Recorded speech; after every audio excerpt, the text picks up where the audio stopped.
reportero gráfico sudafricano y miembro del Bang Bang Club, un prestigioso grupo de fotoperiodistas en el mundo, Kevin Carter iba a consagrarse como un referente en el periodismo gráfico para la década de los 80.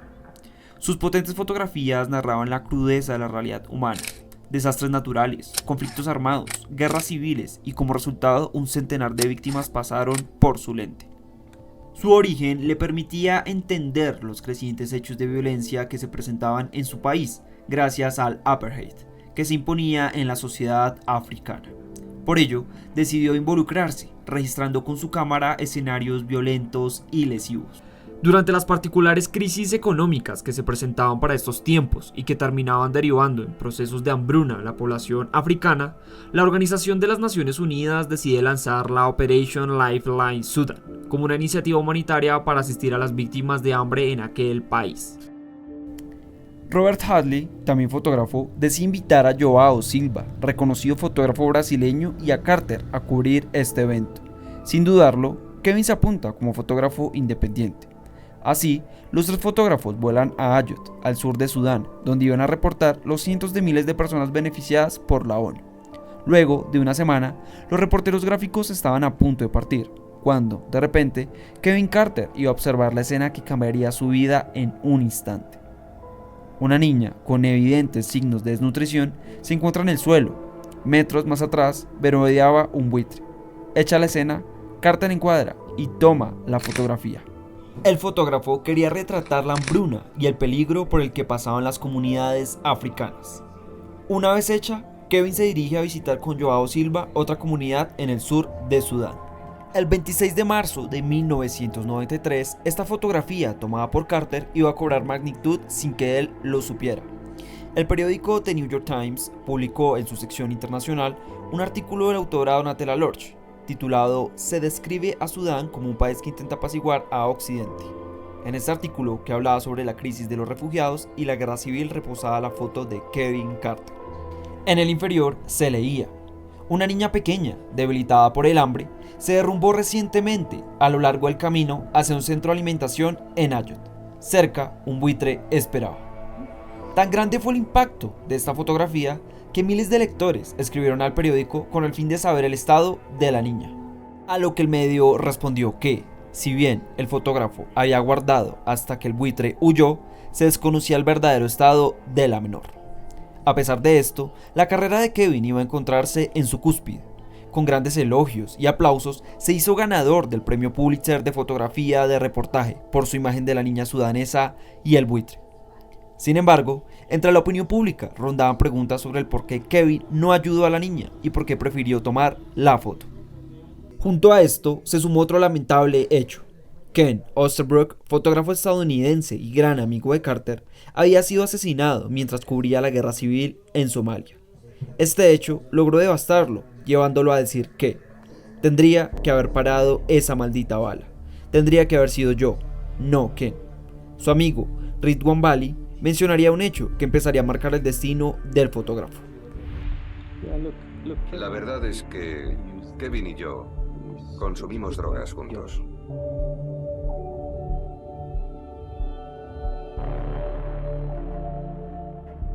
Recibe el nombre de White Pipe, pipa blanca, y es una mezcla de marihuana y polvo de metacualona. Las drogas le hacían sentir mejor. Gracias a ellas soportaba más este mundo y podía dormir por las noches. Tenía pesadillas, soñaba con sus víctimas, con la gente a la que fotografiaba. Soñaba que los muertos de repente abrían los ojos. De esta manera se fueron sumando cada vez más situaciones difíciles a la vida del fotoperiodista. Katie Davidson, su novia, rompió con él luego de un año de relaciones debido a sus adicciones. Chocó su auto y estuvo preso bajo sospecha de conducir ebrio. Su jefe en Reuters estaba furioso porque tuvo que ir a la estación de policía para recoger unas fotografías de Mandela. Por otro lado, perdió un vuelo a Mozambique para una cobertura asignada por Time y luego extravió en un avión un paquete de películas con las fotografías de una asignación. Sin duda alguna, Kevin Carter estaba viviendo momentos de crisis en su vida que lo llevaron a tomar una decisión fatal. El 27 de julio de 1994, Carter iba a llamar la atención del mundo entero. Conectó una manguera al escape de su camioneta. Murió por intoxicación debido al monóxido de carro, con tan solo 33 años. El fotógrafo dejó una nota en donde se leía: "Lo siento mucho, mucho. El dolor de la vida supera la alegría hasta el punto de que la alegría no existe. Estoy deprimido, sin teléfono, dinero para el alquiler, dinero para la manutención de los hijos, dinero para las deudas, dinero. Me persiguen los vívidos recuerdos de asesinatos y cadáveres, y de ira y dolor, de niños hambrientos o heridos, de locos con el gatillo fácil, a menudo policías, de verdugos asesinos. He ido a reunirme con Ken, mi colega recientemente fallecido, Ken Osterbrook, si tengo esa suerte". De esta manera, la muerte de Kevin Carter iba a abrir un debate en la sociedad, pues mucho se especulaba acerca de su causa. Se hizo evidente cómo varios sucesos familiares, laborales y personales iban a terminar afectando su vida y con ello un rasgo importante en su humanidad, su salud mental. Sin duda alguna, el equilibrio emocional del fotoperiodista sudafricano se quebró, desencadenando una reflexión sobre la salud mental en el periodismo, el bienestar emocional de los reporteros en el mundo y a la pregunta que recorre en la actualidad este debate global: ¿cómo influyen las diferentes situaciones a las que se enfrentan los fotoperiodistas en su equilibrio emocional y mental? Y en ese momento a mí me dio un ataque de pánico, entonces cerré el computador y se me empezaron a cerrar las manos. Si tú no eres ser humano en este trabajo, olvídate. Y nos pegábamos al celular a mirar y a mirar y a mirar cuánto video salía posible en redes, y eso nos frustraba más desde lo psicológico. Soy periodista, trabajo en esto, poder tener atención integral por un equipo biopsicosocial.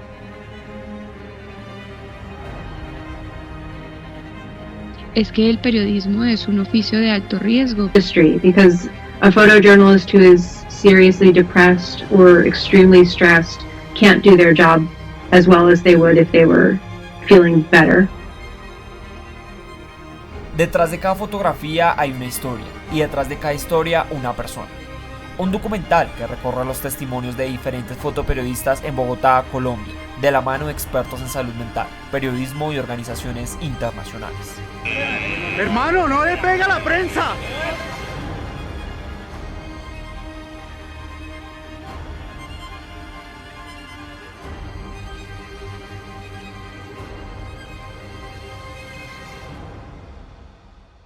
Soy Luisa Fernanda González, soy fotógrafa, fotoperiodista. Hace más o menos 13 años estoy trabajando en la prensa colombiana. Primero estudié medios audiovisuales, soy profesional en medios audiovisuales del Politécnico Gran Colombiano con énfasis en fotografía. Llevo 13 años más o menos trabajando en prensa. Empecé en un periódico pequeño que se llama El Nuevo Siglo. Duré más o menos como 2 años trabajando para El Nuevo Siglo. Luego pasé para la agencia colombiana de prensa, Colprensa. Ahí trabajé más o menos como 2 años y medio como fotógrafa y otros 2 años y medio como editora de fotografía. Estaba a cargo de un equipo de 3 fotógrafos más o menos. Éramos un equipo de 4 fotógrafos, entonces yo era la editora. Y hace 5 años y medio estoy trabajando para la agencia internacional Reuters como contratista. Estoy encargada de todo el cubrimiento fotográfico de Colombia y soy también pues la coordinadora de fotografía en Colombia, entonces tengo a cargo varios fotógrafos en el país. Cuando ya empecé a mirar que quería hacer fotografía, yo quería hacer fotografía más artística, una cosa así como más, tal vez como dirección de fotografía o algo así, o foto fija. Y vi una materia en la universidad que se llama Reportería Gráfica, que me la dio una mujer, se llama Elizabeth Jiménez, y ahí fue como el enganche, ¿no? Pues yo dije como, esto me gusta un montón. Recuerdo de los primeros sustos que yo me pegué en mi vida, fue una vez que hicieron una intervención en el Bronx, como que entró la policía a sacar a todo el mundo del Bronx. Yo escuché esto por las noticias, o sea, lo escuché por Caracol Radio y me metí allá sola. Y eso fue un video porque en un punto yo me metí en un edificio de imprudente, porque uno también como que cuando está empezando es como que, ay, voy a ir a hacer la foto y no me importa. Y me metí imprudente en un edificio y me salió una persona armada, me apuntó con un arma y yo con el carnet así como, Dios mío, prensa, y era un policía encubierto y me dijo como, ten mucho cuidado porque casi le pegó un pepazo. Claro. Porque estamos en medio de una operación buscando a una persona muy peligrosa de acá del Bronx. Entonces claro, ahí yo ya empecé a conocer otros colegas que obviamente me pegaron una vaciada enorme, me dijeron como no sé, imprudente, ¿cómo se le ocurre hacer esto? Y pues nada, uno va aprendiendo ahí, pero sí, obviamente como que estas cosas de cuando uno está empezando y como con esta adrenalina de quiero ser el que tenga la mejor foto, pues uno se pone mucho en riesgo, ¿no?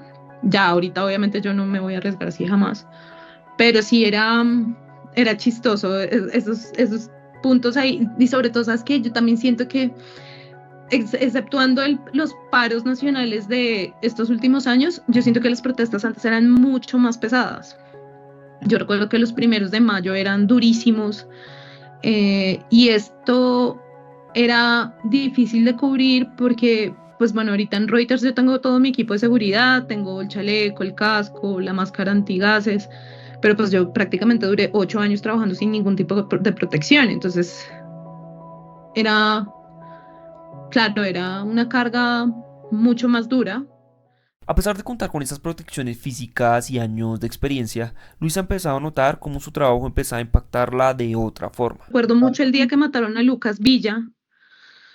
Yo llegué a la casa, abrí el computador, el fotógrafo me dice, te va a mandar fotos y lo primero que abro yo es una foto de Lucas Villa muerto, pues herido, porque él se murió en el hospital, ¿no? Lucas Villa herido. Y en ese momento a mí me dio un ataque de pánico, entonces cerré el computador y se me empezaron a cerrar las manos. Mi mamá estaba un poco asustada porque ella pensaba que me estaba dando una trombosis, o sea, era como que se me cerraran las manos y no podía y me empezó a dar un ataque de pánico y dije como, llevo 3 meses expuesta a mucha violencia, necesito como calmarme. Claro, era una cosa que a mí me empezó a abrumar en un momento y dije como, nosotros hemos tenido estallidos sociales en Colombia, pero no como lo hubo en el 2021. Entonces fue un momento en donde dije como, pues pucha, tengo que parar un segundo porque de verdad esto está muy abrumador, y también era como por la carga de trabajo, ¿no? Yo ya llevaba, pues, lo que te digo, 2 meses más o menos cubriendo todos los días y haciéndolo, entonces ya estaba como un poco como recargada de muchas cosas, entonces sí fue como un burnout que llaman, Sí, estaba quemada un poco, entonces sí, ahí en ese momento como que me tocó parar y ahí hubo como un poco de una carga emocional también de decir, pues, ¿qué está pasando en el país, no? Yo creo que ya como que en la parte profesional uno trata como de contar la historia en fotos y todo, pero pues cuando tú ya llegas a tu casa y ya no eres Luisa González Reuters, sino Luisa González la persona, claro, obviamente yo sentía miedo y en ese momento, el que era mi pareja en ese momento, él obviamente vio mi cambio anímico y se me notaba, claro, además que eran jornadas muy extenuantes, ¿no? Donde tú no puedes comer bien, donde no estás durmiendo bien tampoco, entonces, claro, todo se combina y uno empieza como a sentirse muy, muy quemado del trabajo, pero Luisa reconocía que su salud mental estaba siendo afectada. El síndrome de burnout o el trabajador quemado, aquel que se manifiesta cuando una persona está saturada emocionalmente por su trabajo, empezaba a ser un determinante en su vida. Sin embargo, no solo el cubrimiento de las protestas iban a afectar su equilibrio emocional. en noviembre del 2021 nosotros viajamos al Putumayo a hacer una historia sobre un firmante de paz. Él era como muy experto en botánica y en todas estas cosas de sembrar árboles, porque como estuvo tanto tiempo metido en la selva siendo guerrillero, ahorita, después de ser firmante de paz, tenía un proyecto muy bonito que era reforestar toda la parte de la selva del Putumayo. Viajamos un tiempo, hicimos un par de historias con él y fueron muy interesantes y nos hicimos amigos de él. Claro, pues cuando tú viajas y estás tanto tiempo con una persona haciéndole la historia, pues tú ya empiezas a tener pues una relación más, exacto, un vínculo. La primera vez que viajamos, él nos dijo, estoy amenazado. Y nosotros como, uf, y le hicimos la nota sobre, porque él ya, o sea, pasó de ser guerrillero a ser firmante de paz y luego de ser firmante de paz pasó a ser líder social ambiental, porque él estaba reforestando el Putumayo. Entonces en el Putumayo hay muchos, hay robo de petróleo y hay minería ilegal, más la amenaza que hay para los firmantes de paz. Entonces, era como 3 amenazas diferentes en su entorno. Y en febrero del año pasado, a él lo matan. pero fue una locura porque él lo matan. Nosotros viajamos en febrero del año pasado a terminar de hacer la historia de él, y nos metimos con él a la selva a que él nos mostrara las semillas, que ellos son cazadores de semillas, entonces se iban por horas a caminar a la selva y a encontrar semillas. Nos fuimos con ellos, le hicimos todo el acompañamiento, fuimos con uno de sus hijos, con un perrito, y conocimos a su familia, bla, bla, bla. Y a la semana de nosotros volver a Bogotá, entran al ETCR y a él lo matan. Y a uno de sus hijos le disparan. Y lo loco fue que yo estaba editando esa noticia, esa historia, estaba como en ese momento estaba descargando las fotos y estaba mirando las fotos y me entra la llamada y me dicen acaban de matar a Jorge. Y yo tenía el computador abierto con las fotos. Entonces yo, de verdad que fue como, pero qué carajos me están diciendo, como así que lo mataron, yo estoy editando la noticia en este momento. Y tuve un bajón de depresión muy duro, muy, muy duro. Entonces, claro, me puse a llorar tenaz porque pues nosotros ya habíamos hecho una nota sobre las amenazas que tenía él de muerte, y ahí es cuando tú te empiezas a preguntar, ¿y entonces yo para qué trabajo? ¿Y entonces yo para qué saco esta nota si ya se había advertido y no pasó nada y lo mataron? Y obviamente ahí me tocó pedir ayuda psicológica y estuve un buen rato bastante afectada con esa noticia. Pues porque uno empieza a sentir la frustración, y no te va a negar, a veces uno hasta se siente culpable porque uno dice como, claro, esta gente se queda en los territorios, yo muy protagonista que me voy a tomar fotos, muy lindas mis fotos para el Instagram, pero yo estoy acá en Bogotá en mi burbujita y no pasa nada. Y entonces uno se empieza a replantear muchas cosas y a pensar muchas vainas y uno dice como, ¿qué estoy haciendo? ¿A qué estoy jugando? Se supone que esto es también como una función social que yo quiero hacer, pero pues no está sirviendo para nada. Y bueno, con trabajo psicológico como que empecé a como otra vez a encaminar mi salud mental. Incluso yo tuve una conversación con mi expareja en donde me quebré, pues yo había acabado de tener la noticia de Jorge y me senté a llorar y yo le decía, de verdad muy frustrada, porque yo lo que sentía era rabia, mucha rabia. Entonces yo le decía, yo qué carajos estoy jugando, o sea, yo de verdad que tengo un montón de seguidores en Instagram y a mí me están pagando un sueldo, pero ¿y qué? Y no pasa nada, o sea, no estoy haciendo nada. Entonces hubo un momento en donde dije, como me quiero dedicar a otra cosa también por mi salud mental. Era como, quisiera como, no sé, ponerme a vender camisetas, no sé, otra cosa. Okay. Este oficio conlleva un riesgo físico y psicológico importante, y Luisa es consciente de ello. Señala que a pesar de esto no recibe la atención que requiere. Sí, claro, esta profesión definitivamente conlleva un riesgo no solo físico, sino psicológico muy grande.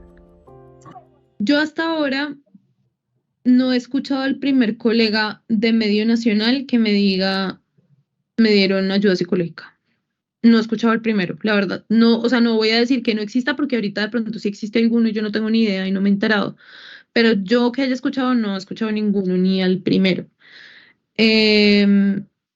Y eso de verdad debería en todo el periodismo ser una cosa como tener un computador normal para escribir, un psicólogo en la oficina. O sea, recursos humanos debería estar pendiente de, oiga, mis empleadores están teniendo una crisis nerviosa por cubrir tal cosa. Pero eso no pasa. Y es más, o sea, lo que yo te digo, yo duré 8 años en medios nacionales y nunca se habló de ayuda psicológica ni nada.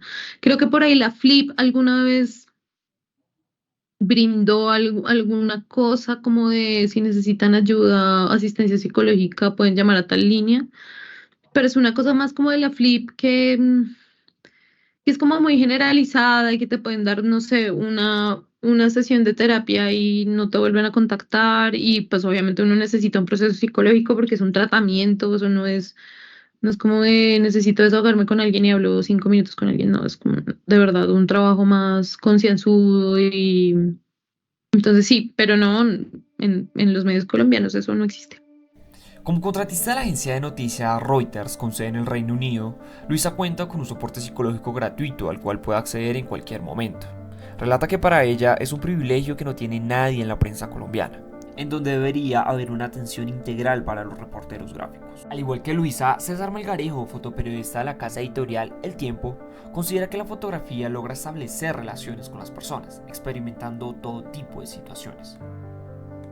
Yo inicié mi carrera hacia el 2012 en un diario regional de la casa editorial, el diario Boyacá 7 Días, que para ese entonces pertenecía justamente a esta casa editorial.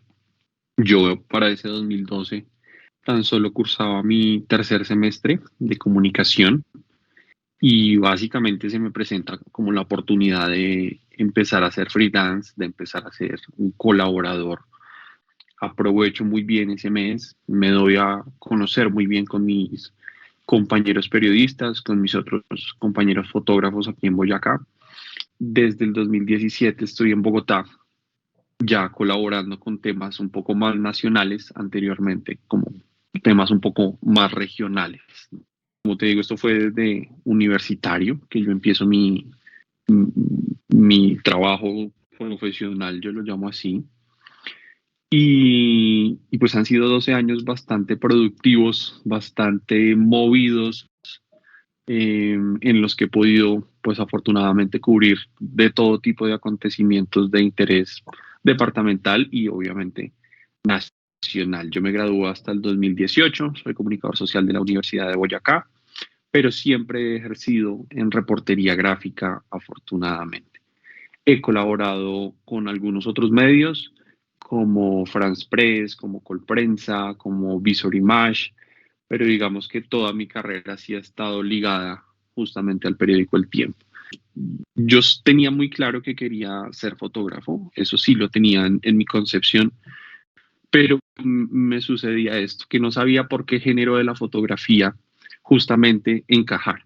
Y me ocurre algo bastante interesante, y es que el primer semestre me enamoro del periodismo. Como que no había yo nunca pensado en el periodismo, pero a un ejercicio que yo sí hacía desde niño era que yo veía los eventos deportivos y yo más que ver el deporte como tal, yo veía a esos fotógrafos que se ubicaban en las esquinas, detrás de los arcos, como que estaban por ahí metidos con sus cámaras, ¿sí? Yo quiero ser uno de esos fotógrafos. ¿Sí? A mí me interesaría ser una de esas personas, ¿sí?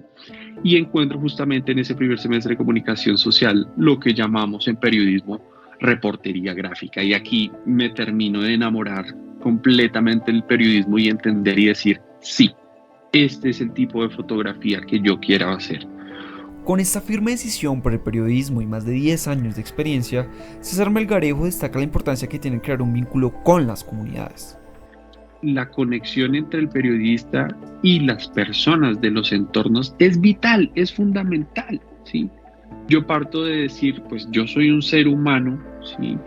Este trabajo lo que le importa es a otros seres humanos, ¿sí?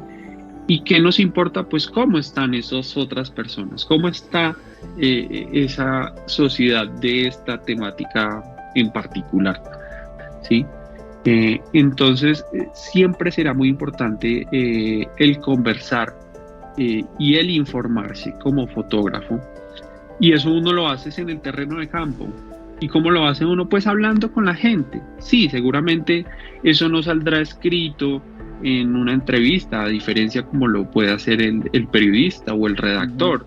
Entonces, como fotógrafo siempre va a ser vital tener conexión con las personas. Y eso parte justamente de un diálogo con las personas de los entornos, de una comprensión de las situaciones y de estar justamente queriendo buscar como esas verdades que las personas de los lugares son las que nos van a permitir tener acceso para comunicarle e informarle eso al resto de la sociedad en esos productos periodísticos. Así como esta conexión es importante para el trabajo de los fotoperiodistas, César añade que de forma precisa uno de los acontecimientos que más impacto ha tenido durante su carrera fueron los hechos ocurridos en el paro de 2021. Que justamente es el paro nacional del 2021, que fueron unos casi 3 meses bastante desgastantes desde lo físico y desde lo emocional también, al ver como lo que le sucedía a otros jóvenes que pueden tener mi misma edad, a otras clases sociales que no tienen, digamos, unas condiciones como básicas. Yo digo que uno como que es un pico de emociones todo el tiempo, desde las positivas y desde las alegres hasta de pronto las que no nos alegran tanto y nos entristecen, pero que finalmente esas emociones son lo que nos debe seguir impulsando a contar esas historias que no solo afectan a nuestra sociedad, sino hasta a nosotros mismos como personas pertenecientes a esa sociedad, ¿no? Si hay algo que yo puedo resaltar de mi cubrimiento en el 2021, es que busqué estar sereno, a pesar de lo que tú veías todos los días, ibas a ciertas zonas, llegabas a la casa y algo que nos pasaba a todos los fotógrafos es que ya sabíamos de lo agobiante que estaba, claro, empiezan a sumarse las semanas y cada vez empieza a ser más pesado, más desgastante, más frustrante en muchas ocasiones. Y nos pegábamos al celular a mirar y a mirar y a mirar cuánto video salía posible en redes y eso nos frustraba más desde lo psicológico. Entonces llegaba un momento en el que ya decía, pues ya estuve allá metido todo el día, no más, descansemos, paremos, veamos una película, juguemos un videojuego. Pues claro, era como mitad de pandemia, entonces no era tan fácil, entre comillas, salir a esa cotidianidad social de decir, no sé, tomémonos una cerveza, pero sí como de distraer la mente, de por un momento parar, dejar de pensar en eso, buscar oxigenarse y al otro día, bueno, otra vez lleno de energía porque pues esto sigue. Entonces, para mí fue muy consciente como justamente lo desgastante, no solo desde lo físico, porque era muy desgastante desde lo físico, los horarios y sobre todo las jornadas, el mismo peso del equipo, la misma responsabilidad de tener que usar un chaleco antibalas y un casco balístico, de cuidarme a mí desde lo físico, pero también desde lo psicológico, ¿no? Entonces, creo que yo lo asumí con bastante seriedad desde un inicio, y desde esa seriedad y desde esa responsabilidad también como periodista, hoy en día es que yo miro mi trabajo fotográfico y yo lo único que sigo pensando es, pues yo estaba bastante concentrado en hacer un buen trabajo, y en buscar esas buenas fotografías, esas buenas imágenes, esos buenos registros, y mi cabeza estaba pensando en eso constantemente, ¿sí? Como aquí hay que hacer un buen trabajo, aquí hay que... César asumió este reto profesional de forma seria y ética, concentrado en realizar un muy buen trabajo, en generar imágenes que comunicaran y mostraran la realidad que sucedía en ese entonces. Observaba cómo otros colegas no pasaban por lo mismo. Estaba bastante concentrado en hacer un buen trabajo, que de pronto eso es lo que me permitió que en muchas ocasiones no me frustrara y no me generara emociones negativas, como sí lo pude ver de pronto en las emociones de otros compañeros, en donde sí, hay un momento en el que te afectas, te quiebras y pues hay que parar también, ¿no? También es una forma en la que el cuerpo y la cabeza te dice, mira para otro lado, respira, para porque cuando ya te empieza a afectar mucho en lo personal, pues ahí no hay algo bueno, entonces también te obliga a leer esas señales, no solo de los lugares y no solo de la sociedad, sino también de lo personal, de lo... Primero uno ahí sí, ¿no? Si tú estás bien, seguramente podrás hacerlo bien para la demás gente, pero si tú no estás bien, pues ¿cómo vas a pensar en crear contenido para los demás, no? César concluye que la relevancia de abordar la discusión sobre salud mental en los fotoperiodistas es igual de importante como cuidar la salud física. Considerando los desafíos psicológicos y profesionales a los que se han enfrentado fotoperiodistas como Luisa y César, ¿cuál es el panorama general de la salud mental de los periodistas en Colombia? ¿Qué acciones se han implementado para salvaguardarla? Para Viviana Yanguma, periodista del área de protección de la Fundación para la Libertad de Prensa, es alarmante la escasez de investigaciones sobre la salud mental de los periodistas colombianos. En la actualidad, esto dificulta abordar sus necesidades. Los periodistas están sufriendo de demasiadas enfermedades mentales. Y es un tema del que no se habla. Nosotros, digamos que la Flip ya hace tiempo estaba interesada como en tocar estos temas. Nosotros sacamos como un primer manual con recomendaciones psicosociales para periodistas por allá, como en el 2006, 2009 tal vez, pero no habíamos como retomado un poco la conversación tan hacia afuera, ¿no? Porque la tocábamos, por ejemplo, en nuestros talleres o un poco en el caso a caso que vamos como atendiendo, pero no de una manera más amplia. Y sí, en algunos de los proyectos o talleres que hemos hecho, pues nos dimos cuenta, por ejemplo, en 2021 tuvimos una serie de talleres sobre recomendaciones de autoprotección para cubrir temas de frontera, y ahí en 10 de los 10 talleres que hicimos, la gente, ahí tuvimos un componente psicoemocional, y los periodistas y las periodistas que asistieron, lo primero que nos decían era como: yo estoy sufriendo, o sea, yo he sentido esto que ustedes están mencionando, pero no sabía que esto era burnout, por ejemplo, o no sabía que no sabía que se trataba como de episodios de ansiedad, ¿no? Entonces sí hay como que ahí nos dimos cuenta que había una necesidad de decirle a los y las periodistas cómo se ven las enfermedades mentales, ¿no? Y cómo los y las periodistas pueden estar como en un alto riesgo para sufrirlas. Hay una periodista española que sufrió burnout y que ahora tiene una organización que se dedica a tratar estos temas como de riesgo psicoemocional en periodistas. Ella dice es que el periodismo es un oficio de alto riesgo para la salud mental, porque sí deja como que tiene una predisposición a las enfermedades mentales muy alta, y de esto pues rara vez se habla y rara vez se trata, ¿no?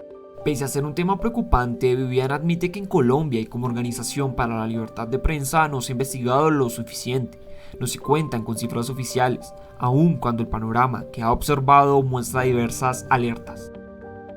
No hemos hecho una investigación como puntual y específica sobre la identificación o un diagnóstico, digamos, de cómo está la prensa en relación a la salud mental. De hecho, esa es una de las cosas que queremos hacer como con este proyecto que te menciono, como poder hacer un diagnóstico de cómo están los periodistas en el país cuando hablamos de riesgo psicoemocional, ¿no? Pero lo que sí te puedo decir es que un poco con la experiencia que hemos tenido, pues conversando con los periodistas y atendiendo casos de agresiones a periodistas, es que la mayoría de los periodistas tienen unas afectaciones mentales que no son atendidas, digamos, de manera como prioritaria, ¿no? Es decir, es lo último como que casi todos deciden atender, pero además que están relacionados con la situación de violencia en el país. O sea, los periodistas que más tienen como estas afectaciones en un nivel mucho más grave son aquellos que están en departamentos, en los que hay conflicto armado, ¿no? En los que hay presencia de grupos armados ilegales, y también son aquellos que cubren temas de violencia como orden público, seguridad, ¿no? Como todos estos temas. Entonces, como que estos son los periodistas que yo diría, como por la experiencia que hemos tenido atendiéndolos, son los que más están como en este riesgo, digamos, muy alto de sufrir como afectaciones mentales. De hecho, nosotros tenemos un apoyo de emergencia, que es un apoyo que damos cuando vemos que hay un periodista desbordado emocionalmente y que necesita como una atención de contención, ¿no? Como para poder como bajar todo ese estrés, todo ese desequilibrio, digamos, como emocional en ese momento. No es una atención sostenida porque no hay recursos para todo eso, pero sí hemos identificado que quienes más llegan a necesitar ese tipo de atención son periodistas que están en estas, como en estas zonas en donde hay conflicto.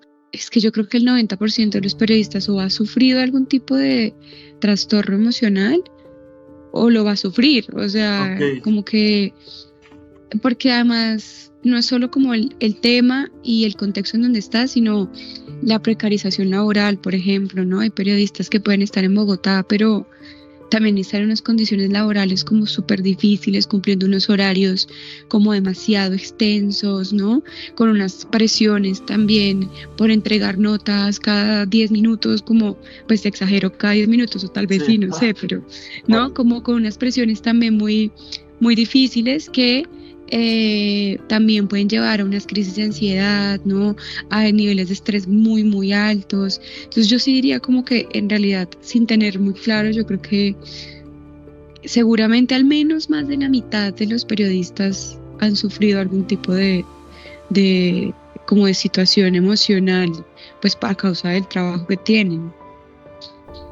Por último, Viviana reconoce que los medios de comunicación deberían tener más responsabilidad con sus periodistas en términos de salud mental y que en un futuro, como organización, esperan tener un diagnóstico mucho más específico sobre la salud emocional de la prensa en Colombia. Yo creo que los medios sí tienen una responsabilidad muy grande y una deuda también muy grande en empezar a hablar de salud mental y en tramitar políticas internas de trabajo que tengan que ver con pues la atención y la prevención de los riesgos en salud mental a periodistas. Lo que espero es que en un par de años, uno, podamos tener un diagnóstico mucho más preciso de qué está pasando con la prensa en Colombia frente a los riesgos de salud mental, que me parece muy importante. Y dos, que puedan haber ya también avances pues en los medios y también en los mismos periodistas sobre pues, prácticas de autocuidado pues, dentro del trabajo. Sin estudios oficiales sobre el bienestar emocional del periodismo colombiano, Sergio Acero, un joven fotoperiodista de Bogotá, ha experimentado de primera mano las consecuencias emocionales y físicas de su profesión. Además que en la fotografía siempre se va a notar un poco tu perspectiva personal, ¿sí? Sí, total. La Tu subjetividad. línea, tu línea personal se va entendiendo, se va explorando y se va proyectando. Para mí siempre yo he dicho que un fotógrafo es como un chef. Cuando uno tiene emociones diferentes, proyecta eso en la comida. Y eso es lo que nosotros hacemos de igual forma con la fotografía. Sergio Acero es un joven reportero gráfico del diario El Tiempo y ganador del Premio Nacional de Periodismo Simón Bolívar en la categoría de fotoperiodismo para el año 2021. En su filosofía, la fotografía tiene una íntima conexión con la vida del fotógrafo y su humanidad. Pienso que para estar en esto tú tienes que aprender a escuchar, ¿sí? Porque de nada vale estar como tan alejado de las cosas. Puede ser una disruptiva totalmente diferente a nivel narrativo, pero pienso que de igual forma, si tú tienes esa oportunidad de tener una cámara y, y aún así sea de un celular, tienes la oportunidad de crear una historia, sea como sea, y te permite, pues obviamente, mostrar tu personalidad y un montón de cosas. Pero yo creo que la fotografía no solo es algo visual, es algo muy tangible, realmente. La fotografía te permite escuchar, te permite ver, te permite tocar, te permite tener muchas sensaciones, porque de hecho la fotografía te permite acercarte más a las cosas, de hecho de alejarte. Por eso para mí siempre los valores van a estar ante todo frente a esta situación. Mira, yo te voy a decir una cosa, si tú no eres ser humano en este trabajo, olvídate, tú tienes que ser primero persona, no, ni siquiera, tú tienes que ser primero ser humano. ¿Sí? Tú tienes que ser humano y tienes que entender la situación, entender quién soy yo, ¿sí? Para el fotógrafo Sergio Acero, el trabajo de hacer fotoperiodismo es un trabajo que va más allá de documentar un hecho o una noticia. Se trata de conectar con las personas y las comunidades, inclusive más allá de lo físico, afectando lo psicológico.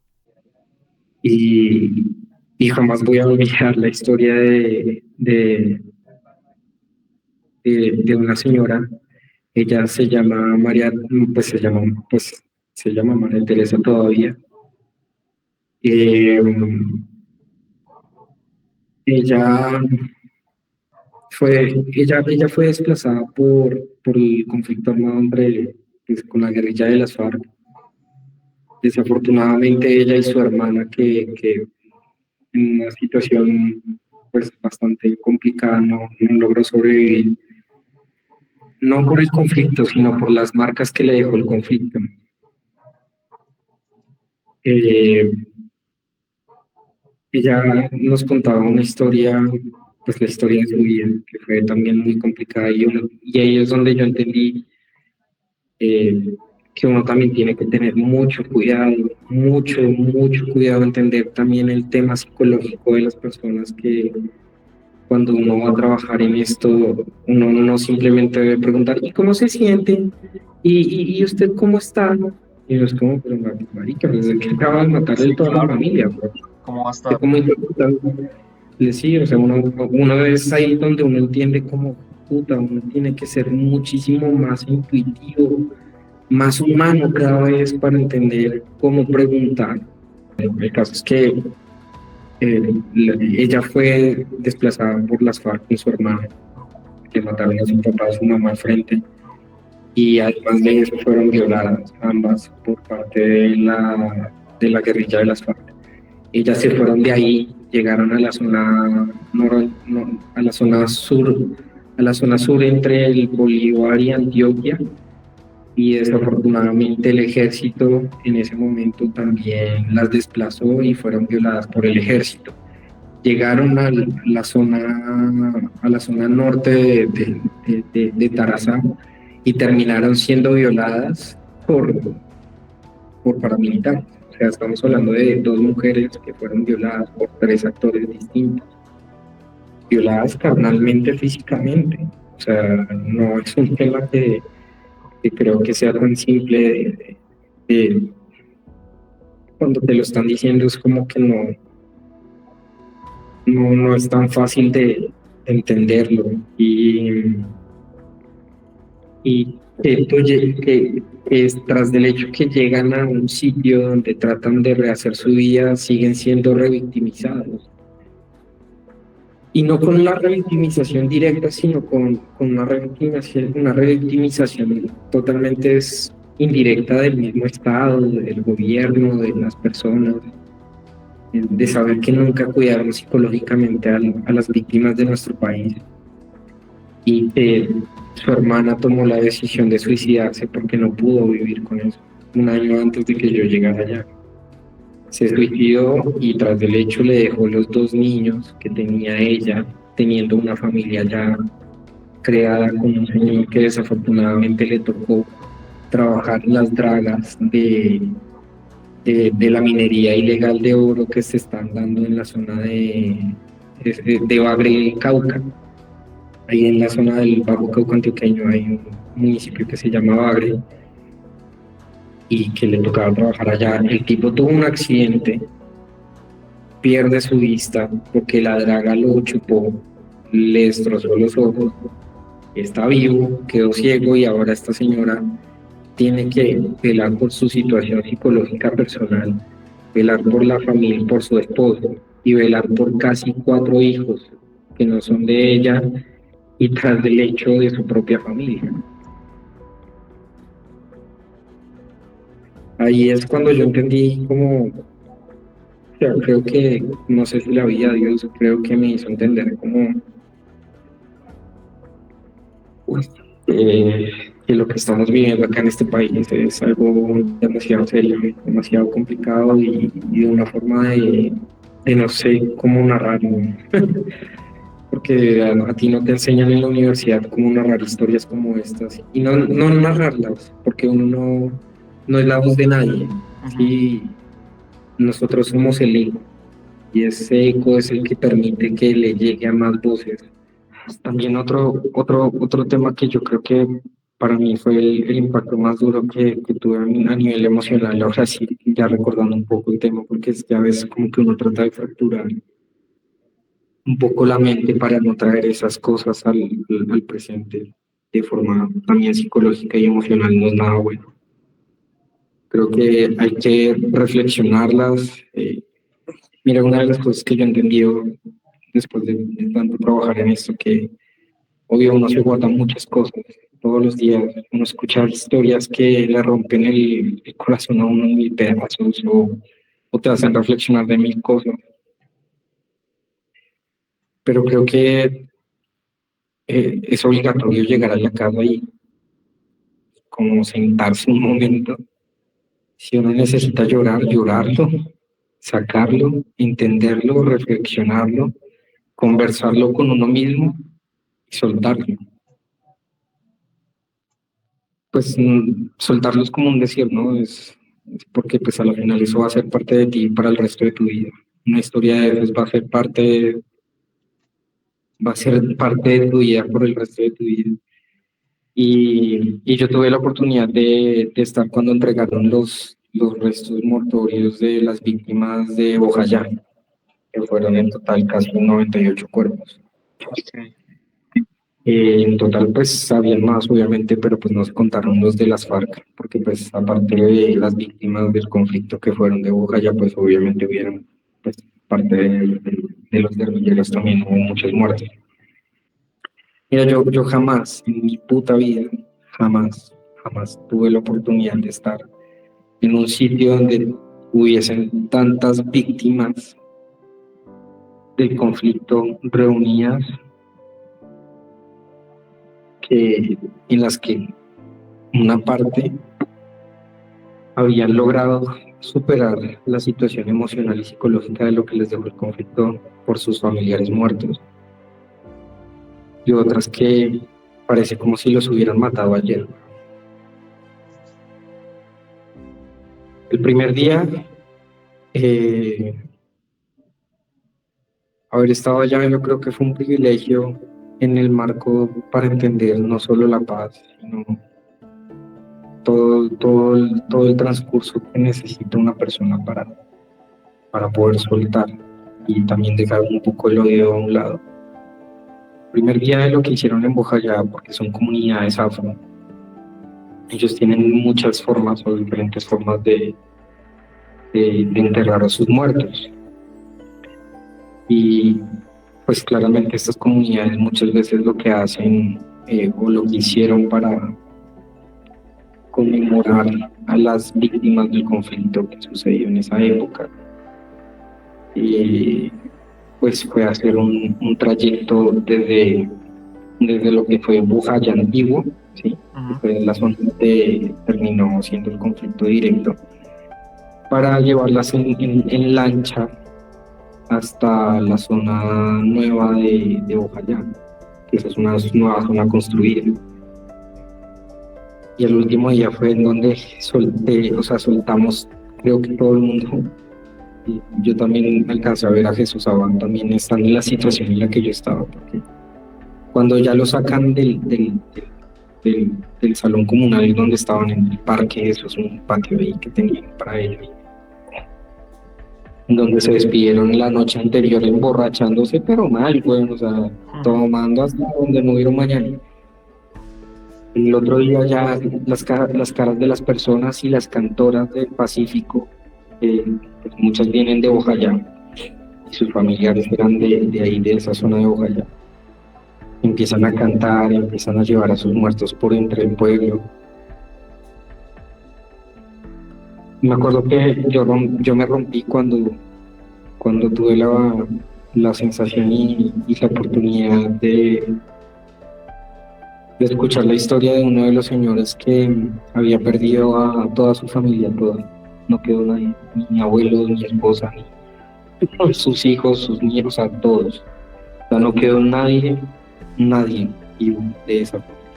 Hablando de fueron casi 28 personas que mataron de esa familia. Bastante. Eso es un caso en el que uno dice como una persona, o sea, marica, que no te quede nadie, ¿sí? Ahí uno no sabe cómo decir. Y el Señor, cuando desata sus lágrimas, y empieza a gritar. Ahí fue cuando yo me rompí, yo me acuerdo de ese momento y dejé la cámara a un lado. Yo en ese momento me senté en el, ¿cómo se dice? En el filo de la calle. Y nada, me puse a llorar. Me acuerdo que Chucho se me hizo al lado. Chucho se me hizo al lado y me dijo como, llora, y llora mucho. Saca todo lo que tienes y llora. Coge tu cámara porque ellos necesitan que tú transmitas lo que está pasando acá. Y fue un momento muy importante para mí. Un momento fue muy complicado.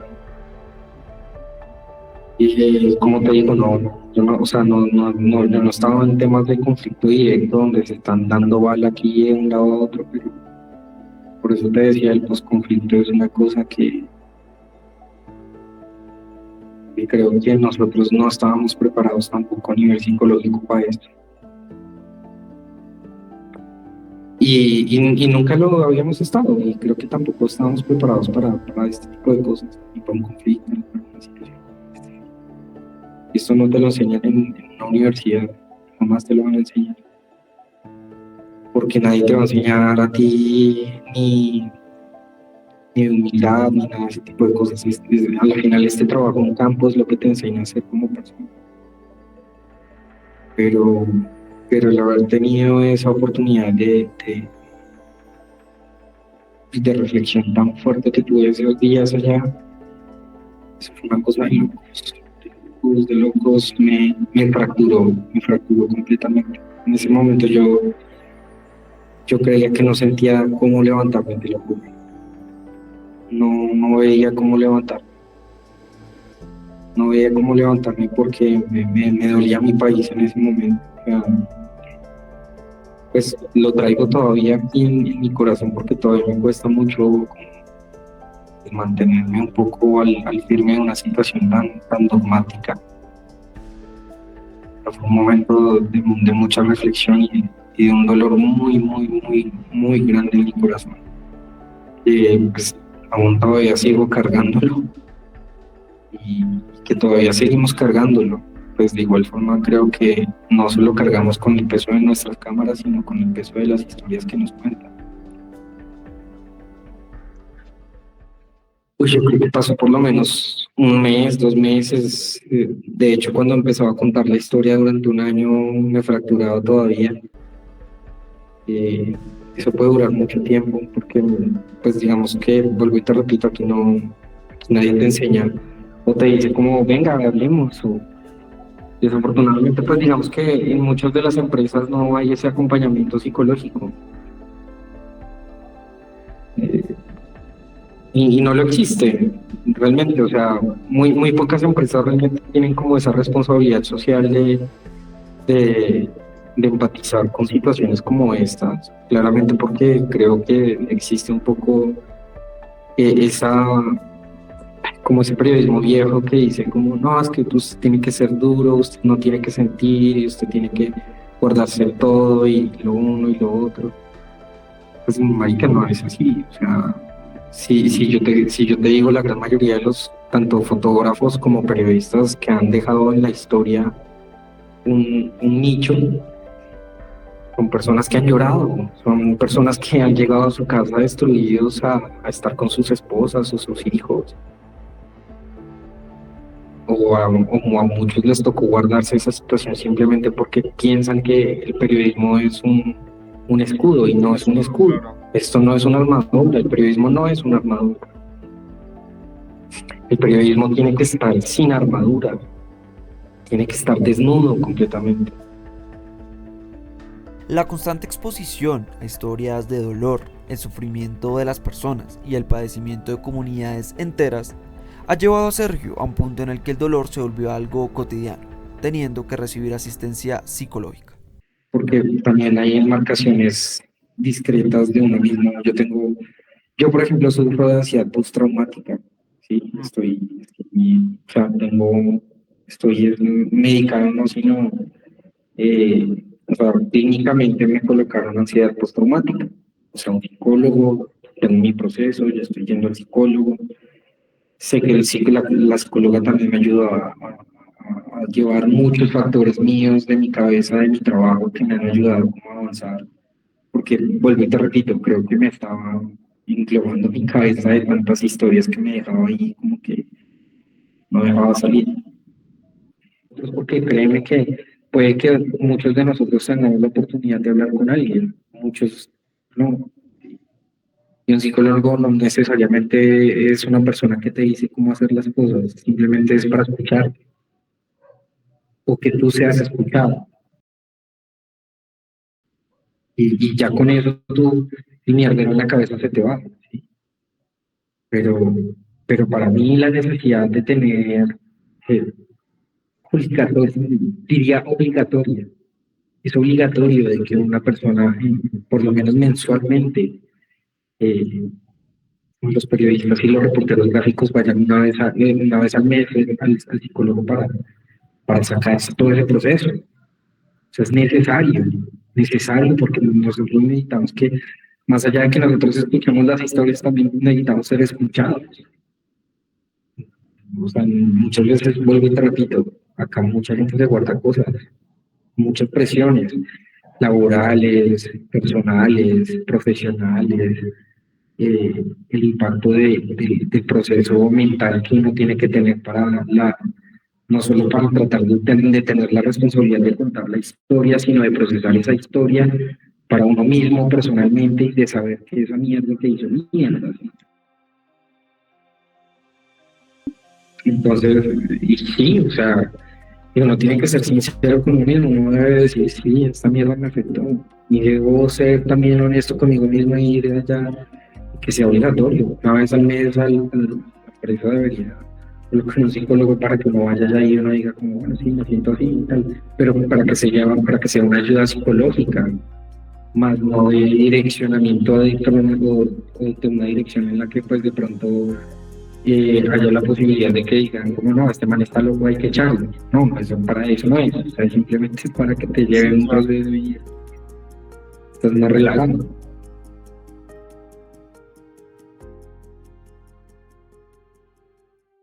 Sergio Acero, Luisa González y César Melgarejo, 3 fotoperiodistas que han vivido en primera línea la realidad del periodismo. Exponen cómo su trabajo no solo implica capturar imágenes, sino también lidiar con una carga emocional intensa, soportar y transitar emociones difíciles, noticias dolorosas y testimonios desgarradores. ¿A qué riesgos psicológicos se enfrentan los fotoperiodistas?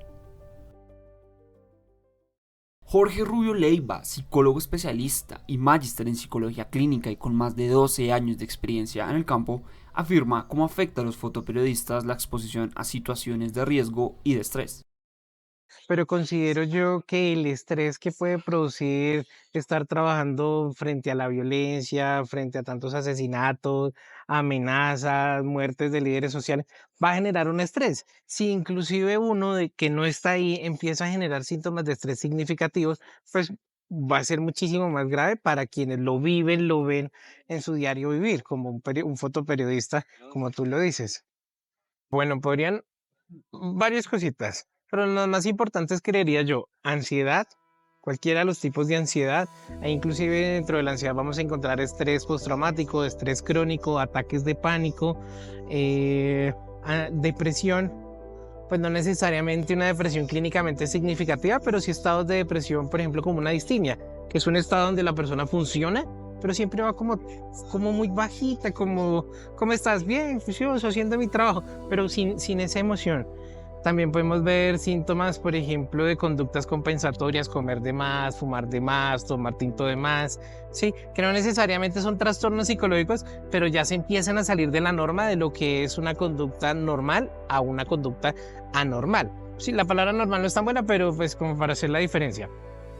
De esta manera, Jorge comenta que el caso que presentó la fotoperiodista Luisa González mediante el ataque de pánico puede desencadenar, sin la atención adecuada, afectaciones físicas y biológicas, además de convertirse en un trastorno generalizado. Claro, lo que pasa es que nosotros los seres humanos somos biopsicosociales. Tenemos una biología, nuestra salud física, nuestra salud psicológica y nuestra salud social.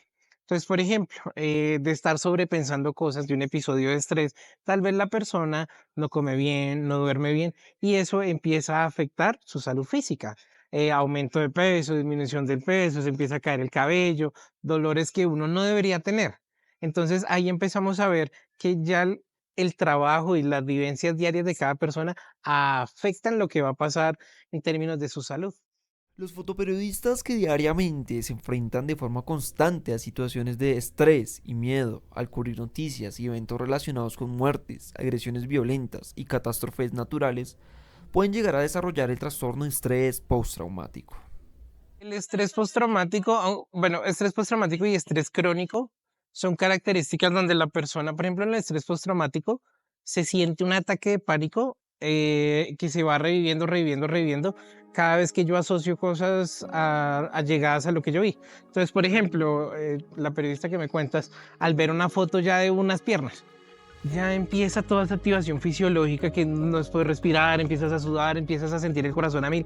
Eso puede estar afectándote de tal manera que tú no vas a tener bienestar. Ese puede ser un estrés postraumático y cada cosita, un sonido, una noticia, sonó el celular, el WhatsApp, ya despierta los síntomas. El estrés crónico es muy parecido, pero son situaciones donde el cuerpo, o sea, nosotros, nuestra mente y el cuerpo, no descansamos. No descansamos, estamos tensos, estamos con síntomas estomacales, el corazón a mil todo el tiempo, con mareo todo el tiempo, con vértigo todo el tiempo.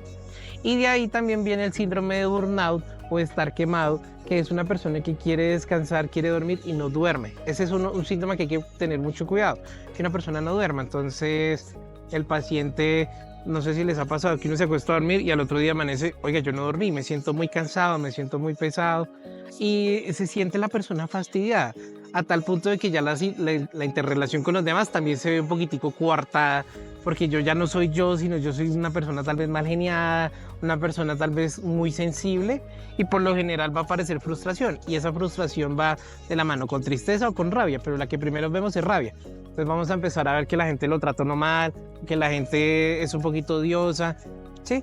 Pero no necesariamente es que la gente sea así, lo que pasa es que está viviendo un síntoma de estrés muy significativo.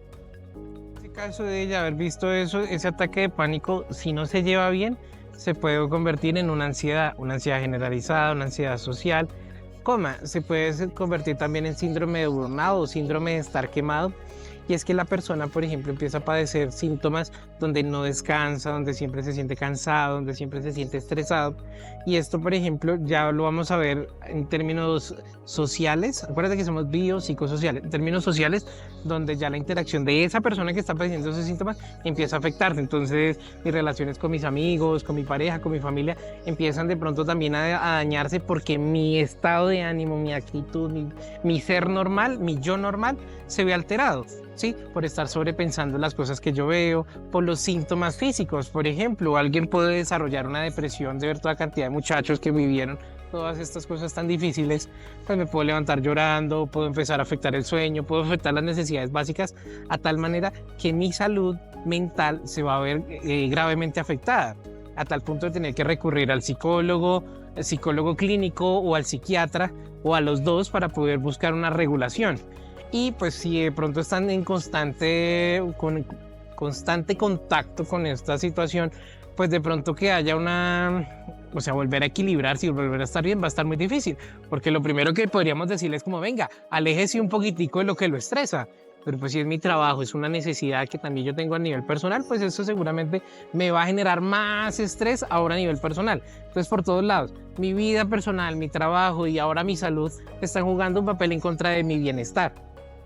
Señales como una mala higiene del sueño y una alimentación descuidada, señala Jorge, despiertan una alerta en torno al equilibrio emocional del fotoperiodista. La primera y la más importante, el sueño. Donde se arruina el sueño, ahí empezamos a pensar que algo no está bien. Puede ser insomnio, hiperinsomnia. Entonces, revisar, por ejemplo, yo me acuesto a las 10 de la noche, ¿en cuánto tiempo me quedo dormido? Si duermo, descanso, me siento más cansado, me duele el cuerpo. Ese es uno. El otro son síntomas físicos, dolor en la cabeza, la nuca, las articulaciones, los hombros y una pesadez aquí en el pecho, como si algo se le sentara a uno aquí encima, como si un gatico de uno se le acostara a uno aquí en el pecho. Eso ya son síntomas físicos que están hablando de un malestar importante. Lo otro, llanto fácil, que usted de pronto se ponga a llorar de la nada. Llanto o irritabilidad, que usted esté irritable de la nada o más violento de lo normal, sí, que de pronto no lo cerraron en el carro, ya yo me enojé un montón. Yo no soy así. Sí, hay algo que no está tan bien. También lo vamos a notar, por ejemplo, la familia o los seres allegados a esa persona lo van a notar porque la normalidad sí cambia. Entonces yo era más tranquilo, llegaba y saludaba a mi casa. Ahora llego, me enojo, no me toques, no me hables, no quiero tener sexo con nadie, no quiero abrazar a nadie, no quiero jugar con niños, no quiero absolutamente nada. Sí, ya la persona, lo que les decía, o está frustrado, o está muy amargado, pero algo no está bien. Y sí se va a notar. O sea, por más que yo quiera, no, voy a disimular mi estrés. No, me va a dar acné, me van a salir actas, me van a salir fuegos, me va a caer el cabello, me van a romper las uñas. Sí va a afectar mucho. En realidad es algo muy peligroso. ¿Qué consecuencias se pueden enfrentar al estar expuesto a estos eventos? Jorge enfatiza. Pues a corto plazo los vamos a ver generando conductas compensatorias, como que fumar, dormir de más, tal vez empezar a tomar alcohol, tal vez empezar a consumir sustancias psicoactivas. Tal vez empezamos a ver deterioro en las relaciones interpersonales, si relaciones de pareja, relaciones con la familia, porque no están bien, no se sienten cómodos, si la persona empieza a sentir mucho malestar. A mediano plazo, pues dañar las relaciones interpersonales, dañar el cuerpo, estar alimentándose mal, consumiendo cigarrillo, alcohol, lo que sea, pues también va a generar otra serie de síntomas físicos que se vuelven, hagan de cuenta, un caldo de cultivo, porque ya emocionalmente me siento mal, mi cuerpo está mal y el ambiente sigue mal, porque yo no puedo cambiar porque mi trabajo es ese, según es del periodista, estar ahí haciendo las cosas. Entonces sí me parece algo un poquito complicado. A modo de conclusión, Jorge enfatiza la urgencia de reconocer y abordar las problemáticas de salud mental que enfrentan los profesionales del fotoperiodismo. Algo muy importante sería hablar de salud mental con los periodistas, que puedan ir a terapia, que puedan hablar con alguien y que de pronto sí tengan el acceso fácil a la salud mental. Por ejemplo, si toca por EPS, si tú pides una cita de EPS, yo mismo hoy pedí una cita por EPS que necesito y me dieron hasta el 6 de septiembre y hoy es 8 de julio. Entonces, si yo de aquí a septiembre sigo viviendo el estrés que hay, pues me voy a seguramente enfermar. Y lo que les decía anteriormente, van a aparecer muchas conductas compensatorias y la conducta compensatoria no es buena, va a afectar más. Deberían tener como un acceso prioritario a la salud mental, sí, como, no voy a decir un régimen especial de salud, pero sí tener como, oiga, soy periodista, trabajo en esto, poder tener la atención integral por un equipo biopsicosocial, ¿qué? No interdisciplinario, médico, psiquiatra, trabajador social, enfermeros, para revisar a ver cómo está el estado de la persona. Si ellos tienen, por decirlo así, un desgaste emocional también muy grande, pues de pronto hacerle un chequeíto más constante y más corto en el tiempo. Eso podría ser. Los desafíos psicológicos que enfrentan los fotógrafos son reales y complejos. Desde trastornos depresivos hasta prolongados estados de ansiedad y estrés postraumático. Pero, ¿cómo se está abordando la salud mental de los fotoperiodistas a nivel mundial? En entrevista con Lauren Walsh, destacada académica y experta en fotoperiodismo, profesora en la Universidad de Nueva York, en donde es directora del programa intensivo de fotoperiodismo Gallatin, revela cómo en su experiencia entrevistando a cientos de fotoperiodistas alrededor del mundo ha constatado un profundo sentido humano en su oficio, a pesar de los riesgos a los que se enfrentan. So there is no one single answer that all photojournalists are going to give on these topics. So that was one thing that I learned, that there's a lot of range in terms of who is out there doing this work. I would say one thing that many people did have in common is they believe in the role of photojournalism and they believe in the idea of creating photographs to make the public aware of terrible things that are happening.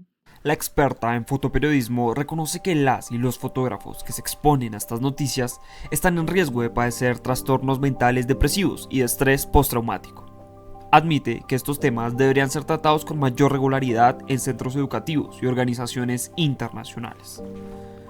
Many photographers, especially when you're near death or extreme suffering, it is emotionally extremely difficult. And so a lot of photographers have to learn, how do I deal with that? How do I process that? Some of them will just essentially say, I'm not going to deal with it. I'm going to throw it into a little box in the corner of my head and not come back to it.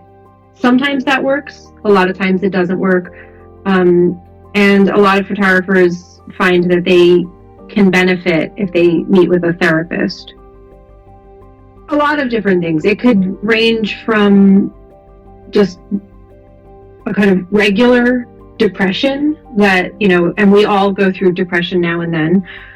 It can be stress, anxiety, burnout, which is what you just can't keep working. It could be as severe as post-traumatic stress disorder, which can really affect your life. I definitely think organizations can probably do better. I think, and I'm not able to talk about how news organizations around the world do this. I think there's plenty of places in the world that don't address mental health at all. I know that in the United States, the news industry is definitely more aware that there are mental health risks.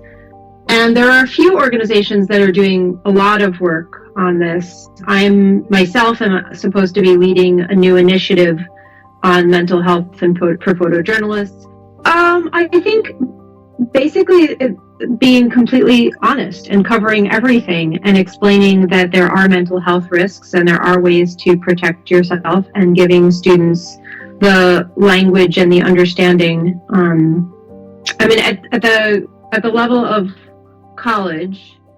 En definitiva, como señala la investigadora Lauren Walsh, es fundamental que en la actualidad se aborden los debates y discusiones en torno a la salud mental de los fotoperiodistas, ya que esto tiene un impacto directo en la calidad del periodismo que se produce en todo el mundo.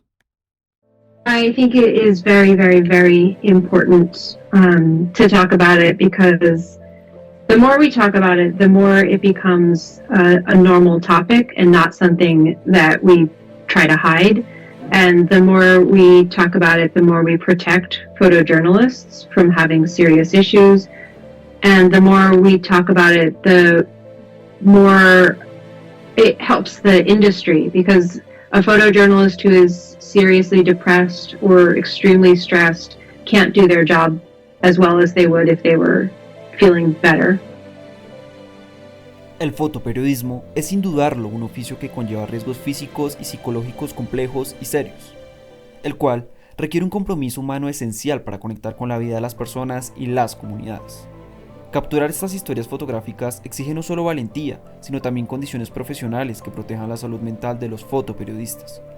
Si bien a nivel global existen avances sobre las condiciones del bienestar emocional en ellos, los pocos estudios que se han adelantado en Colombia en torno a este tema dificultan su reconocimiento en la sociedad y por ende la ejecución de estrategias para abordarlo. Es crucial que el debate público sobre salud mental se centre en periodistas y fotoperiodistas que entregan su vida, su humanidad y sus emociones por contar historias. Pues, sin periodistas con una buena salud mental no hay periodismo. Sin periodismo no hay democracia.